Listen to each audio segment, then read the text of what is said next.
32 года назад именно в этот день был подписан указ о закрытии Семипалатинского полигона. Казахстан стал первой страной в мире, добровольно отказавшейся от ядерного арсенала.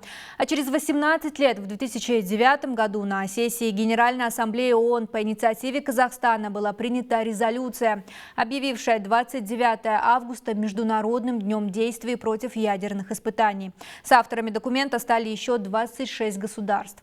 Возможен ли сегодня безъядерный мир и о чем мы должны помнить, когда речь идет о ядерных испытаниях? Кунсая Курмет подробнее.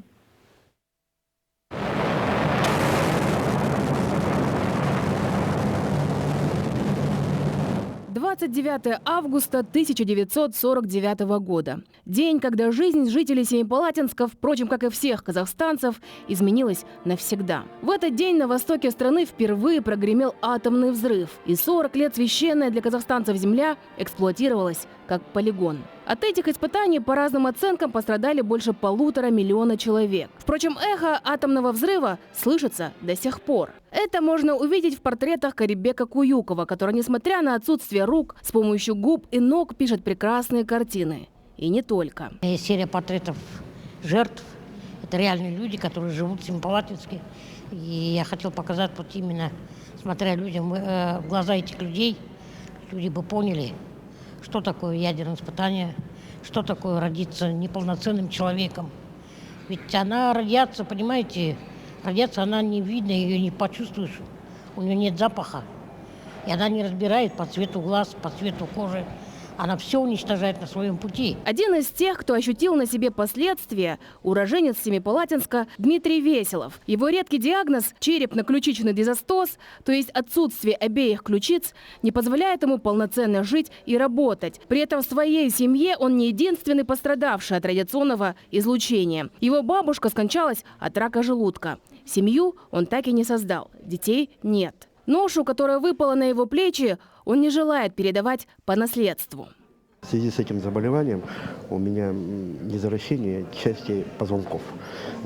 И если я долго нахожусь в вертикальном положении, сидя, стоя, то потом у меня начинает болеть голова очень сильно, поскольку сосуды пережимаются. Моя позиция, поскольку я не хочу, чтобы мои дети страдали, разве что медицина сейчас сделает серьезный шаг вперед и позволит иметь детей здоровых. За 40 лет казахстанского полигона было произведено 456 ядерных испытаний, а площадь его занимала 18,5 тысяч квадратных километров на стыке 3 областей. Мощность всех взрывов превышала мощность бомбы, сброшенной на Хиросиму в 2500 раз. О важности недопущения повторения истории, последствиях ядерного противостояния и помощи жертвам сегодня говорили на региональной конференции стран Центральной Азии. Казахстан играет ключевую роль на международной арене по поддержке и продвижению антиядерного движения. Мы тесно сотрудничаем с казахстанской делегацией в вопросах помощи жертвам нераспространения ядерного оружия и просвещения. Что касается помощи, сегодня существует договор нераспространения, в рамках которого создана рабочая группа. В этом году ее возглавляет Казахстан, и, думаю, нас ждут хорошие новости. По данным Министерства иностранных дел, участники договора работают над созданием Международного трастового фонда поддержки жертв ядерных испытаний. Ожидается, что ко второй конференции, которая пройдет поздней осенью в Нью-Йорке, документ будет готов, а помощь им нужна. Изначально от государства мне хотелось бы внесения ясности, поскольку у нас существует на данный момент 3 категории. Это непосредственно проживавшие на территории, прилегающей к полигону, те люди, которые имеют заболевания, связанные с воздействием ионизирующих излучений, и люди-инвалиды. Те, которые признаны инвалидами, они получают от государства, они и доплату получают, и соответствующую пенсию. Те люди, такие как я, кто имеет заболевание, но не признан инвалидом, они не получают ничего.